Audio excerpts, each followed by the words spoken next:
go on to most intriguing team within the Big Ten Conference. This could be for various reasons. It could be the worst team. It could be the best team. What's interesting to you about your squad? And tell us why, Jake. I think when you involve Kirk Cignetti in anything nowadays, it's always intriguing. So that's my pick. Indiana, a team that lost a ton of starters last year, a lot of impact players, but I think the returning production for them, the core production, you would say it's still their best 3 or 4 players. You got Pons and Kamara and Surratt. And then you bring in a guy like Fernando Mendoza. That is intriguing in itself because there are, projections out there that this guy could be a top 15 draft pick. And it's like he was good at Cal, but he wasn't great. So it's super interesting there. Not to mention you also pick up Roman Hemby, Maryland's best running back a year ago. Pat Coogan, if you remember him, center for Notre Dame, he's the dude screaming the F-bomb before every game in the playoff. So you got a big guy there that could shift a culture around, senior-led guy on the offensive line. The only difference between Indiana last year and this year's the schedule. You have Illinois and Iowa at Iowa in the first 5 weeks of the season, and then you have at Oregon. So it's not like your schedule last year where you had the benefit of. This team could be better than last year, still go 9-3, 8-4, but at the ceiling, I still think 11 wins is still on the table for this team. I really do if they're at their best. Yeah, no, definitely fair points there. I like that pick. JP, what is your team? Who's intriguing you within the Big Ten this year? Yeah, I said don't go too far on USC because that's where I put USC as the most intriguing team right now in the Big Ten. Win total 7.5. They're plus 450 to make the playoff, plus 2,200 to win the title or the Big Ten title. Strength of schedule, according to Phil Steele's, number 20. So that, pretty tough strength of schedule there. Yep. For me, it's Jaden Maeva.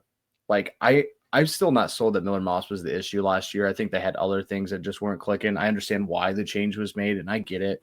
But for me, it's tough to say that he's just going to be the super improved passer and the offense is just going to be that much smoother. Now, on the flip side, maybe he is, but then I'd really wonder about the receiver room. Like, they've had really good receivers through the years. Now, they have Lane, McCray, and Lemon back. Like, they have 3 people who are legit pass catchers, but where's my elite guy? Where's my, bail me out at any time type guy? That's also a worry. And then, the back 7 of that defense relies on a lot of transfers and high-end recruits without a lot of not a lot of experience. But I assume that there's a second-year coordinator, bump a little bit. It's just intriguing to me to get that tough of a strength schedule. Kind of had the expectation that we're sitting in the top. Like, I've seen as low as 10 and I've seen as high as 4 for their finish in the Big Ten. And so it's intriguing to me because I do think Lincoln Riley is really working hard to change how this thing operates and how good the defense is and how they're more physical.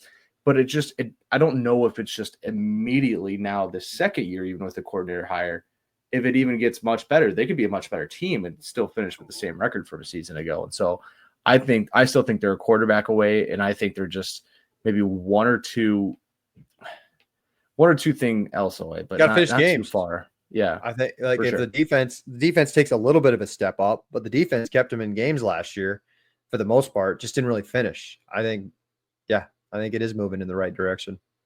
Yeah, USC is definitely a team that would apply to this list. I think there's higher expectations and needed expectations to retain that fan base again if you're Lincoln Riley. My pick was a team that we talked really highly about all offseason because of what they did last year, what we knew was coming back. I think if we put it on paper and talk about it a little bit further here, maybe we can get to the bottom of why the odds are the way they are. But that's Illinois. Illinois, we saw what the season they did last year and the wins they had on the road in tough environments and the competitiveness they showed through almost every game besides maybe one in Oregon. But they returned 15 starters this year, gentlemen, including Luke Altmaier. There's not a lot of teams in this conference returning a guy who has as much experience as Luke Altmaier and a winning football team, a good one nonetheless. But yet they're still in the back half of the odds. I think it's more of what we've seen from Illinois in the past after a successful season, which I don't think is going to happen off the top of my head. But let's go back to the the Illinois days, back when you'd beat Ohio State, that 07 to 08. So that 07 season, right? They ripped off double-digit wins. Then you go into 2008 and you go 5-7. So is it like a little bit of fearfulness of what they did in the past where last year was the year and then, it's just a brand new team this year. But no, you made some good additions. You added Hudson Clement, the West Virginia leading Mhm. receiver from that team last year on the outside. Granted, you lost to Mhm. Corey Franklin, who was a good weapon, and Pat Bryant, who was an All-American. But like, there's guys that can be shown on the national scale because of the experience of the quarterback as well. Like, maybe they weren't names coming in, but they could be later on. Return all 5 on the offensive line. On the defensive side, you get back 8 starters, plus you bring in 3 transfers who all started at Wisconsin. So, I mean, you have so much experience on the field. It feels weird that the odds are where they're at. I'm intrigued in a good way for them. I think they could win the Big Ten Conference in 2025, but it doesn't feel like a lot of people, including odds makers, agree with me, which makes me second guess it. So where are you guys out on Illinois, JP? I know you're kind of high on them too. If you want to just transition into a long shot title pick, I'll go right ahead and talk Illinois because that's where I have them. All right, Jake, so let's do if you that. want to Let's transfer it over because we're kind of running long anyway. But let's go long shot title pick, and then you expand on Illinois because that is your long shot title pick. Yeah, I had them here because the number, the schedule, and then the returning production. And we usually talk about returning production. Yeah, if it's returning starters doesn't mean returning talent. In this case, I think in a lot of spots it does. Like, I wrote this down. This is a better headline than the one I came up with earlier. Lightning in a bottle or a sign of things to come. Like, they were played close to just about everybody they beat last year. Northwestern, Kansas, Nebraska, Purdue, and Rutgers were all really close games. They probably could have lost, and now we're not talking about them, right? You're a couple points away from 9-3 being 6-6. It's just a complete, that's how it works. But at the same time, recruiting's got so much better under Bielema. It feels like it's an actual identity football program, whereas a lot of years it didn't feel like Illinois really had any real identity. You didn't know who they were. They were different every week. And so that's where I kind of had them. But at the number and at the schedule they got, I think 3,000 is what I saw in an undisclosed book that doesn't do anything for us. So I'm not going to say who it is. Like, it's a good book. It's a good number. It's a good schedule to go get. And the expectations are there. And so I feel like that's worth taking a flyer out on them. All right. I like that long shot title pick. Jay, give us your long shot title pick within this conference. Okay. I was going to say I'm not high on Illinois. I think it could go one way or the other. Yeah, you can but give I us will. thoughts on Illinois. No, you can break down the Illini. Yeah, I think teams that play within 1-score games and win all of them the year prior scare me. Iowa State's in that category. I was going to say, Iowa State scare you? Or Yep, 100% it does. Because I've seen it with Iowa State in years past in 2021. Like, winning 1-score games, what were they, 5-1 last year? Like, that's really hard to do 2 years in a row. Indiana, like really Nebraska,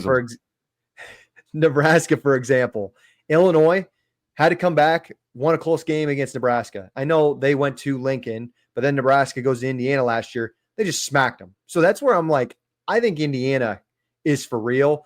One thing I'd give Illinois is Altmaier versus an unknown in Mendoza. That's where I'd give Illinois the edge. I just like this team could go 3-3 guys in 1-score games this year and still, kind of be the same team they were last year. That's just kind of how college football works. So that scares me. And I know Justin, my co-host at Iowa State Fan Perspective, has the Illinois win total. We've talked about this. The 1-score games thing, it's hard to do 2 years in a row.